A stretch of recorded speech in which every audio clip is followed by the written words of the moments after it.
All right. Well, I guess I can start. My name is Anya. I go to the university, no, not the University of Oregon, Oregon State University. Um, and I got a few different scholarships. I got some I got one specific to the school. It was the Finley Academic Excellence. And then outside of university scholarships, I got the Horatio Alger State Scholarship for 2020, the Beat the Odds Scholarship for 2020, and I think it was called the Strawbridge Brothers, which was specific to Churchill. So I got a few different scholarships. I can definitely tell you things that were helpful to me when applying and things you should look out for. Um, and I guess I'll just let Corinna introduce herself. Hi, I'm Karina. I am a sophomore at the University of Oregon. I got the Pathways Scholarship and I also got the Singer Foundation. I did apply for the Beat the Odds, but instead they actually awarded me the Renaissance Scholarship, which is an association with them, just because of the stuff that I had written in my essay. I got a few other little small scholarships that I'm using right now to pay for my school supplies.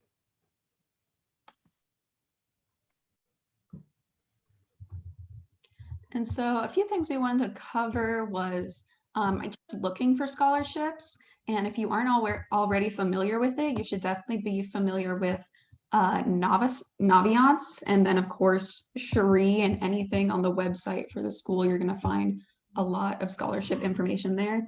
And if you get confused or there's something on the website that is confusing, you can always go talk to Cherie. And I don't know if they still have it, but before, I know they're doing kind of like a little bit of like a hybrid.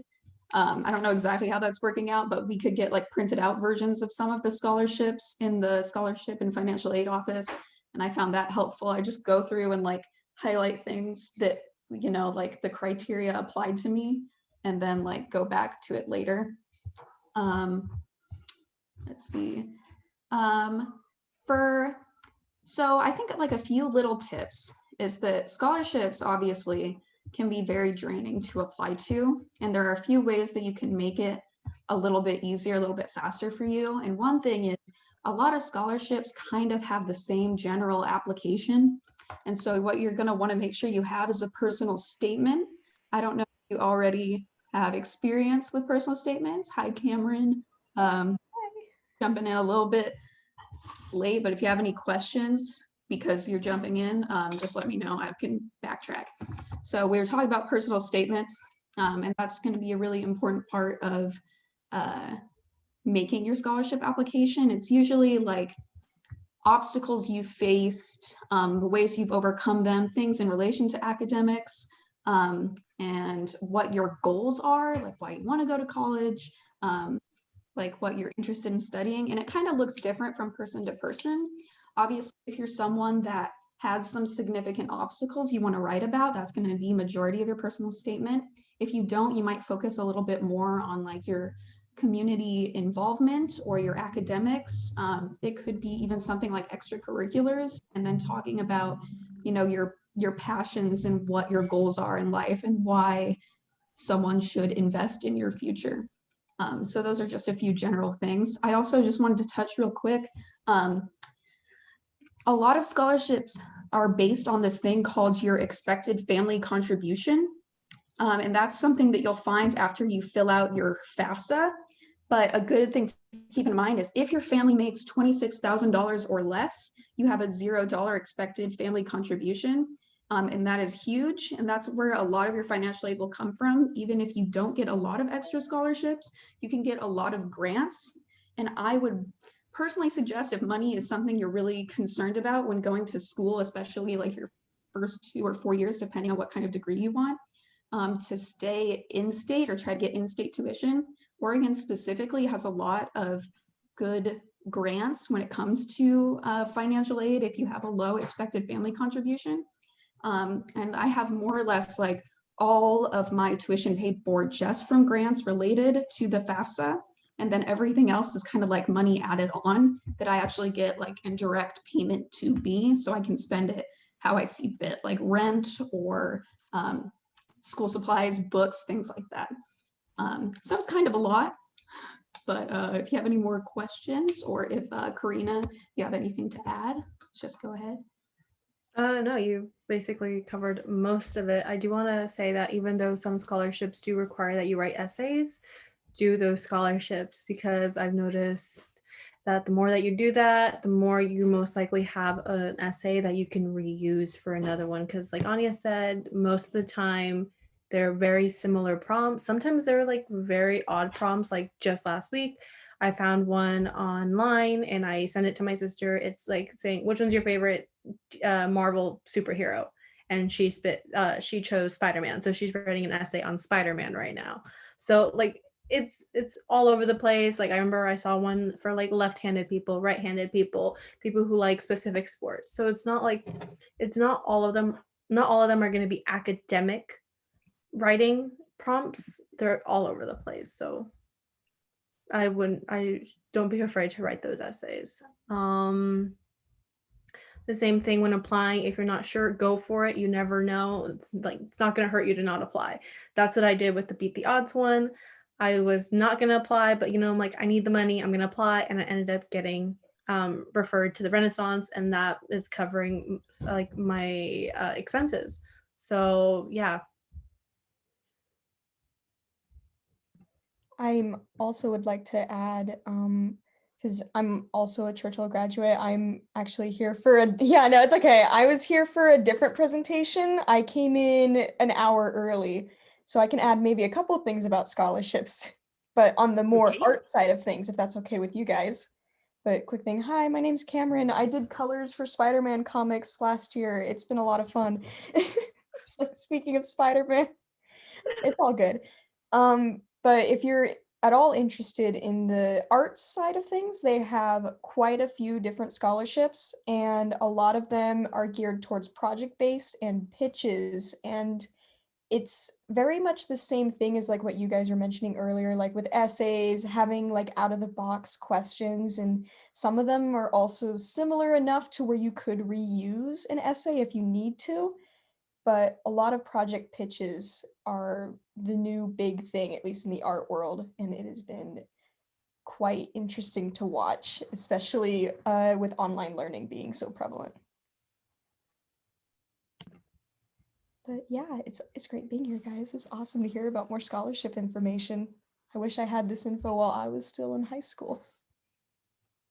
Oh yeah, and when you get to college, there's still scholarships out there. So right now Now it's asking me to go ahead and open all rooms. All rooms are now open. Okay, could you check, Lance, could you check?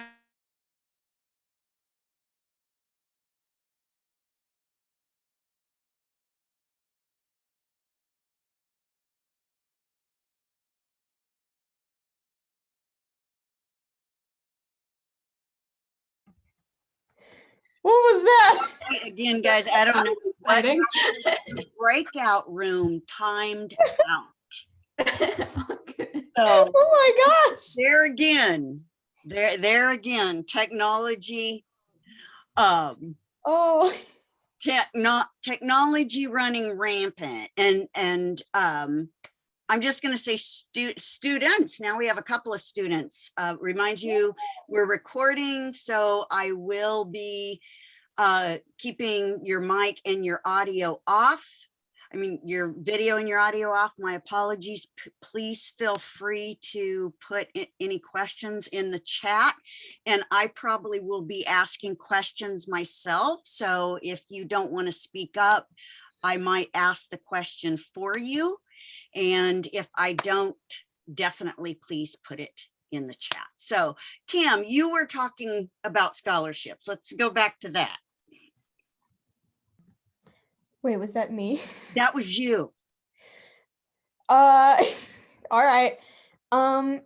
Let's see. So if we're gonna start back from the top, my expertise is more again on the art side for scholarships and also studying abroad scholarships, because I was able to study abroad in both Hong Kong and Lacoste, and I was able to go based off of winning some scholarships in order to go and participate. So it's more of like, which one would you guys like to hear about? And I don't know, I think Anya and Karina probably have a lot more information on the general education side of those kinds of scholarships. Mine are a little different than most. Do we reintroduce ourselves since we have? Yeah, since we got new people. Or I'm all confused. We'll just start from the top. We'll just keep going forward. Yeah, Yeah. just briefly, and then I'll ask some questions. Okay, I'm Karina. I'm a student at the University of Oregon. I'm a sophomore and I'm majoring in political science with a minor in criminology, legal studies, and Spanish. I am a Pathway student, a Singer Foundation scholar, as well as a Renaissance scholar. Yeah. Hi, my name is Anya. I go to Oregon State University and I'm studying biochemistry and biophysics with a minor in chemistry and psychology. And some of the scholarships I received were the Horatio Alger State Scholarship, the Beat the Odds Scholarship, and the Strawbridge Brothers Scholarship. Hi everyone, my name is Cameron Cummings. I am a graduate from the Savannah College of Art and Design.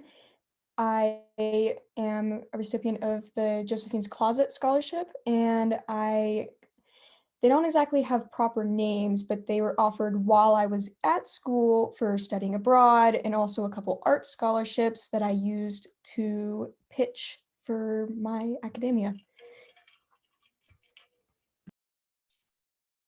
Right, so now I'm going to ask some questions of you guys. This isn't a pop quiz.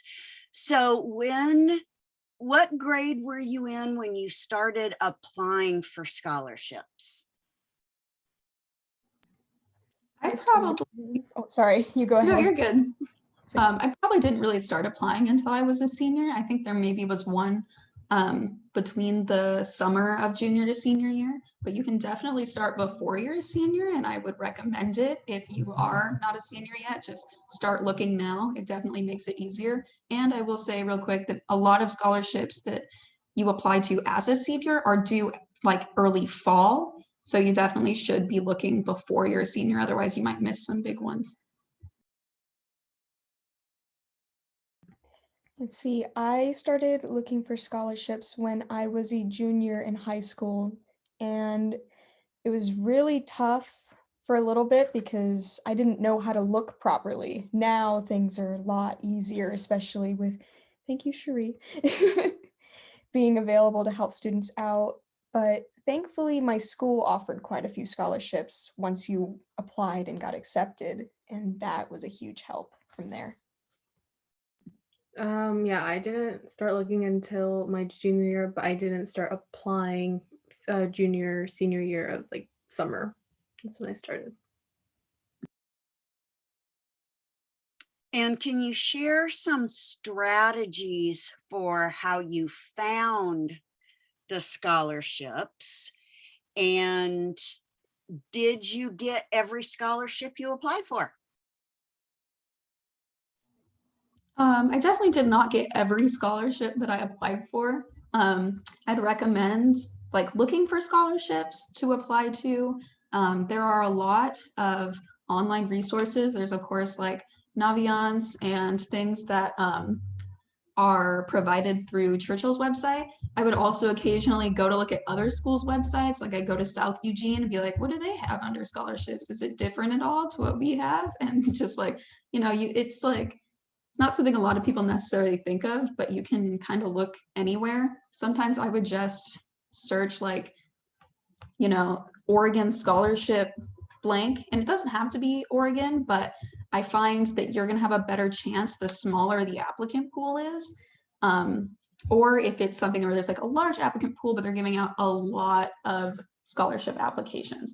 I think some of the main ones that I found, like the Horatio Alger Scholarship and the Beat the Odds Scholarship, which are fairly large, I did find in the financial aid office. They have like these paper packets with a bunch of like that month's like scholarships, and I just go through and I like highlight stuff that actually applied to me and then go back and look through them and be like, which of these do I think I could like realistically get? And it definitely like apply to as many as you can, but I would say it's also important to be like to manage your time well and to make sure you're putting the most time and effort into scholarships that you can actually get. Because there's some that like you could theoretically apply to, but maybe isn't really in your field. Like there was like a Dell scholarship for technology, and I'm interested in science, but it wasn't quite there. And I still applied to it, but I didn't get it. So I would definitely recommend looking for things that are relevant to you. And if you can't find them in the financial aid office, or like just look something up, like I would look up like Oregon scholarship disabilities, something like that, and try to see if there was something specific to something I could apply to. Hopping on board with a like small scholarship pool.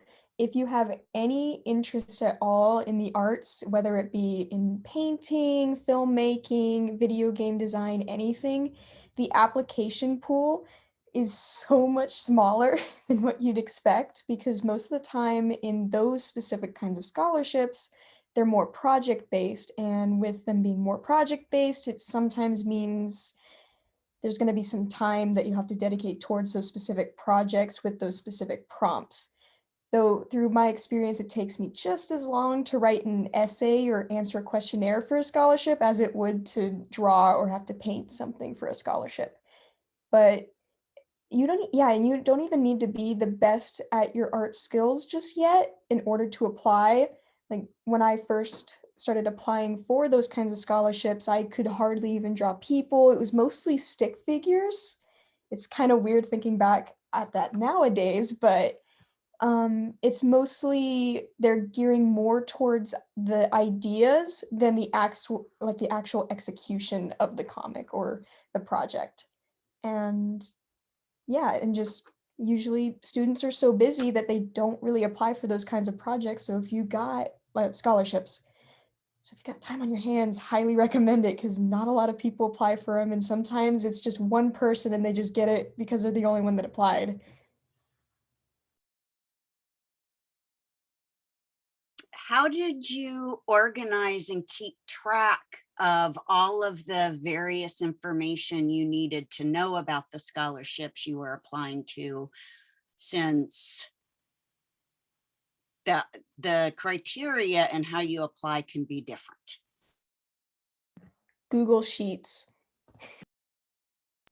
I used, Google Drive. I wrote down the deadlines on there and I would highlight every single one when they were coming up, and I would scratch them out once I had finished completing them. Also, when I would be writing my essays, I would label them the name of the scholarship. So let's say I applied for a scholarship that was about hardships, and I have a specific essay that foundation that wanted me to write about that. I just go back to that specific one and I reuse it, and then use it for a different one. So that helped out for being organized when it came to applying to other ones. I had folders, I printed basically a lot of stuff through that whole process to make sure I turned in everything in on time, so I would meet those deadlines and hopefully get those scholarships. But then again, like Anya said, I didn't get every single scholarship that I applied for, and that was okay. I just knew that I just had to keep on trying and keep looking.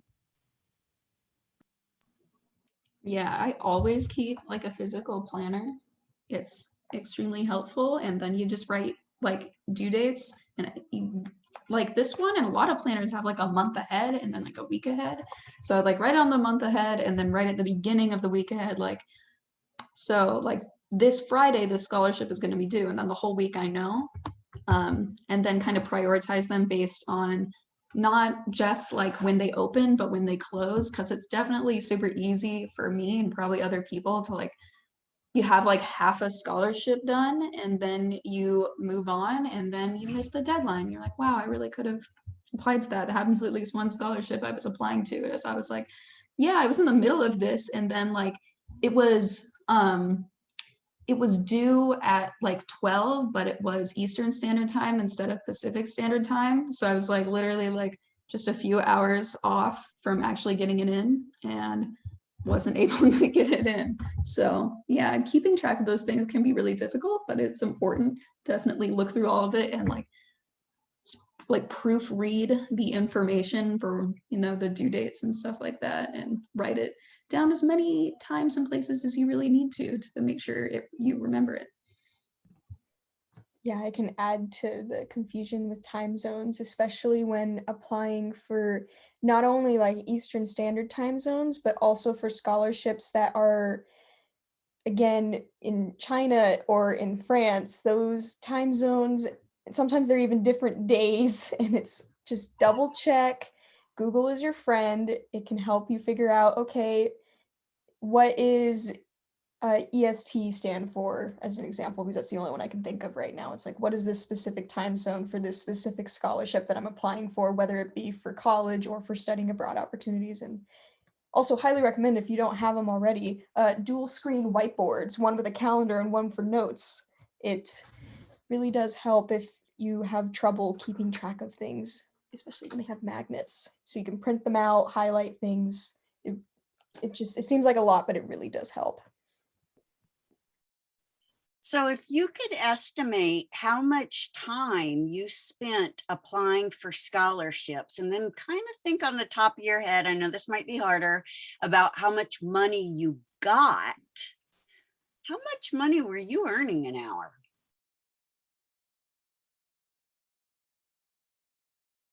This is why I went to art school.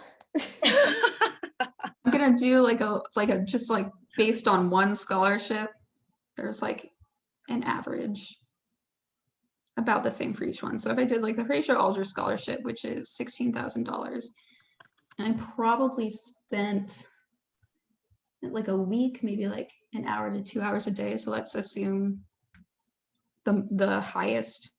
And so I spend 2 hours a day. 2 times 7 is 14. And I was earning like easily over $1,000 an hour on that specific scholarship. So, I mean, obviously when you cross all of them, it might not be exactly the same, but it is really like the highest paying job you'll ever have, just applying to scholarships. And it feels not like that because you don't get the immediate gratification. But I will say, like, not to brag or anything, but I get like $3,000 to $4,000 a month, or not a month, a trimester from the school, like just that goes straight to me that I can use however I see fit, like rent or like groceries or school supplies, special pens, or like even not school supply stuff. If I'm really being a bad student, I could do that. So it is definitely worthwhile. And I've been able to get through this year and not have to work, which was very nice because trying to do college classes during the pandemic definitely was not, easy. So trying to work while doing that would have made it a lot harder for me to keep my grades up. So I very much appreciate the time that I spent applying to scholarships. Yeah, it's like back to the thinking about time. Highly recommend, if you can, even the smallest of scholarships, even if you apply for 2 $100 scholarships, each penny counts. Because speaking as someone who has already graduated, I graduated in 2019, like December 2019, right before like everything changed in 2020. But every single penny counts. And at least with like the art scholarships and for studying abroad with their, I'm glad I learned how to speak French at least a little bit. It definitely, because I applied for a lot of the smaller ones because no one was applying for them, and then I'd be the only one that applied for this $100, $200 scholarship, and it just made a huge world of a difference. It really helped. We are lucky because Nick from the financial aid office at U of O came from his session now to ours. So Nick, can you give us any tips and advice for our students to research, find, and apply for scholarships?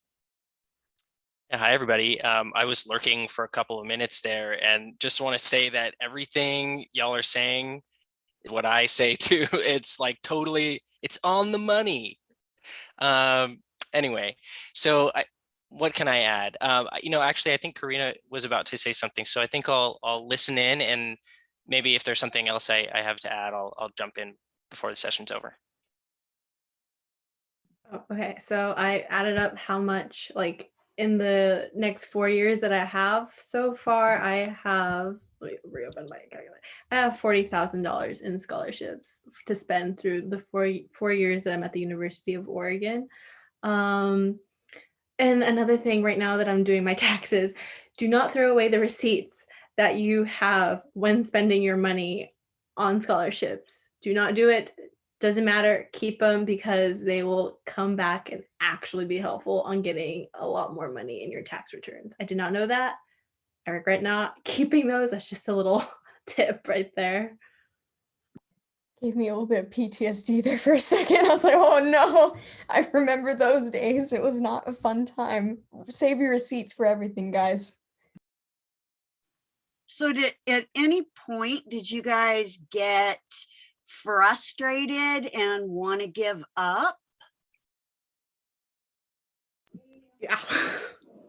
I was working and doing sports during my senior year. So this is just like a little bit. So I actually used to work with Cameron's brother at the elementary school. Hey. And so I would have to be up at 6 a.m, and then I would work a little bit in the morning, and then I would go. So I'd be doing stuff from 6 a.m, and I wouldn't get home until about 8:30, 9. And then from 9 o'clock up until whenever I fell asleep, I'd be working on scholarships, homework. So there were days where I'm like, do I really need to be doing all of this work? And trust me, it's worth it. It'll pay off at the end. Yeah, I had basically the same mindset, is just thinking of it as even though the money may not be coming directly into my pocket immediately, and I can't just spend it on whatever I want, it has to be something school related. Just think of it as investing into your future. It's been a hot minute since I've thought about high school, but I do remember it taking up a lot of my time, and there were times where I was just like, what's the point? I'm going to be in a little bit of student debt anyways. What's the point? But I am so glad I did it, because my loans are a lot less than they would have been if I had not decided to go for scholarships. And the amount of times I'm like, oh man, people know my brother. I just see him as a little child. I don't see him as, he's also Montana State University. I don't see that anymore. I'm just like, oh, he's in college. It's like weird. I don't know if anybody said this, but there's scholarships that you can like look for and do a separate application for, and then there's scholarships that might be automatically offered to you by the school based on what they see on your admissions application or on your FAFSA, the free application for federal student aid, or your ORSA if you're a Dreamer, or DACA, that you do the Oregon student aid application. And so I just want to give you a little bit of insight into those automatic scholarships. And like the first thing, maybe somebody already said this, but your grades totally correlate with automatic scholarships. So if you have better grades, then this, GPA, especially because less schools are using test scores now. So get that GPA as high as you can. I can tell you at the University of Oregon, we give extra weight to, if you've taken an AP course or any kind of IB, like anything advanced like that. And then obviously good grades, we calculate your GPA, and that GPA corresponds to what automatic merit scholarship you get. And there's certain thresholds. So you could look at a college that you're interested in and be like, okay, I need a 3.7 to get the $4,000 scholarship instead of the $2,000 scholarship, whatever it is. Private schools do this like even to a greater degree. So they'll look at your transcript. They'll also look at your level of financial need. There's another application called the CSS profile that some schools, like some private schools, use. And literally what they're doing is they're going, how much money do I need to give this student to get them to come to my school? And if, the more desirable you are from a like merit standpoint, the more likely you're going to see some money coming your way on an automatic basis. Anyone answer this question? Did doing service to your community and outside activities help you? Absolutely. I was part of the choir program, and I was the PR manager for 2 years. And so I had experience, like I could say, like I attended weekly meetings. I created video advertisements, and I like worked on a website. And so like being able to see like it's they don't like when you use this wording, but they're basically trying to see that you're a well-rounded student and that you do more than one thing. And so like it's awesome if you have like a good GPA, and I would suggest like if you can getting above a 3.5, you're going to be really competitive. But there are scholarships that like give even just like a C average GPA, you can still get in. And what's going to set you apart from other people, even if they have better GPAs, is that you did things like you did things in your community, you had multiple interests, you were passionate about something. They want to see those things too. So I know sometimes things happen. The pandemic has not been the nicest thing to my GPA, but it doesn't mean that you can't still get good scholarships. You just have to like, think about what have you already done? And if you're looking at like your resume, I guess, and you're like, wow, I haven't really been a part of many clubs and I haven't done a lot of volunteer, I would say like if you have the opportunity, like you're not a senior, like get as much as you can, like this coming year, like try out being in a club, like join music. I know the choir program is constantly trying to get more students pretty much. So definitely after this year, they're going to want more people. Just like saying that you were in choir as well as doing something else, or that you were athlete and doing other things, like shows that you are well-rounded or that you know how to balance multiple things. I'll add, I read scholarship applications all the time, and the student who has like advanced in an extracurricular activity, like you've done a leadership role or you like created a new program or something, that's way more impressive than if you like, played lacrosse for 1 year and then you did drama 1 year and then you did this soup kitchen that one time. It's like its commitment really, really shines. How about leadership? Yeah, leading in clubs is sometimes a really nice thing. And even if you're a little bit more introverted and you're not really in line with going for a kind of leadership role, taking advantage of, especially if you, again, apologize, art school, if you take advantage of leading your own personal projects, even if it's just you working on the project, looks really, really nice for a scholarship, especially for in that realm of academics. And another just thought that was right on my, like, that came up right when you guys were speaking is there are housing scholarships with living on campus. There's scholarships if you're an RA, at least there were at my school. That was a really big deal. Being an RA was very competitive. And also sports. Sports are also fantastic.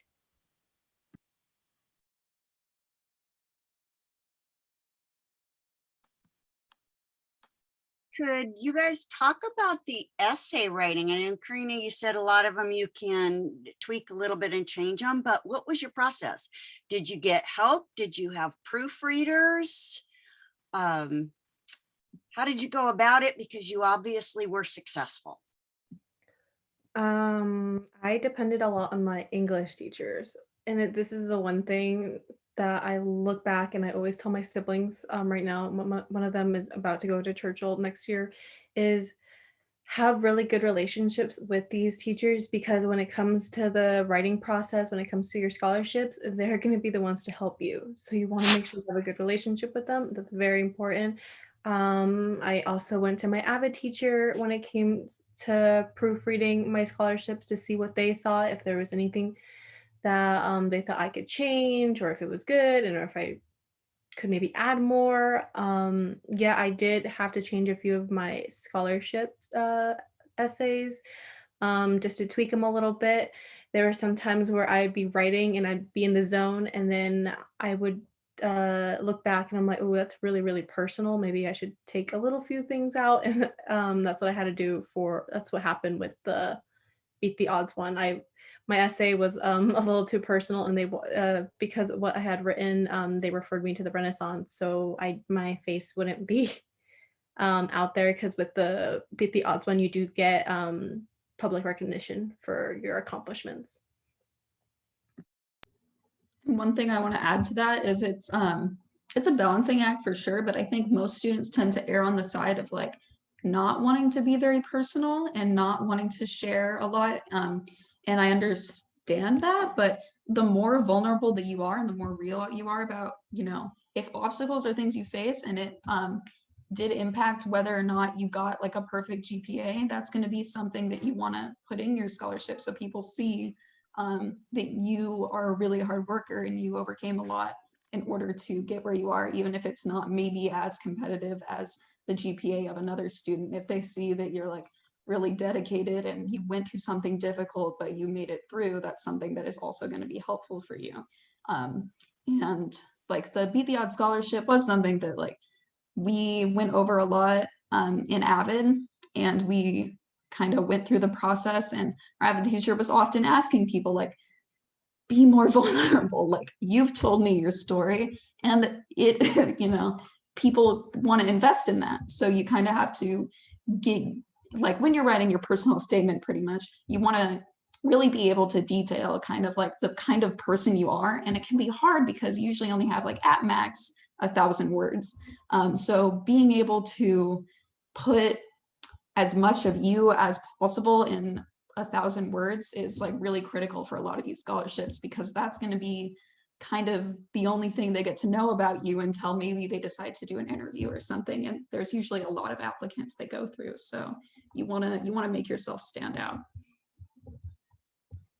Also spell check your work. If you don't, just please do that. The Grammarly. amount of things that I've read over for friends, like, hey, does this look okay for this scholarship application? It's like you misspelled like the. How do you misspell the? That's not how you spell it. That brings me to a question for Nick. Both you and I have read a lot of scholarship applications. What is one of the first things that you look at, and what is one of the things that you will automatically move an application to the I don't think so pile? Well, the I don't think so is the easy one. You know, it's you didn't use, like, let's say you were allowed to write 500 words and you wrote 150. So that shows that you didn't put in the time and the critical thought. Errors, yeah, like do spell check. Sometimes it'll be, I've seen people say like, I don't really know what this scholarship is about, but, like, make sure you know what that organization stands for, so that they can be proud of you when you give when they give you their scholarship.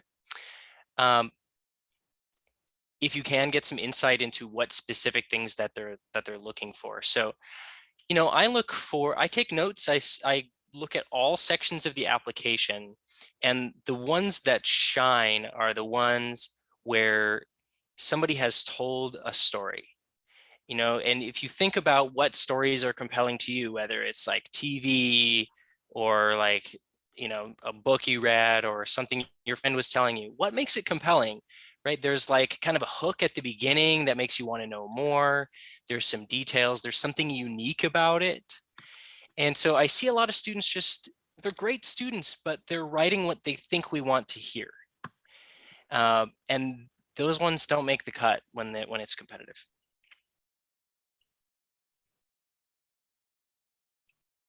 I am going to turn off the recording now. So students, please feel free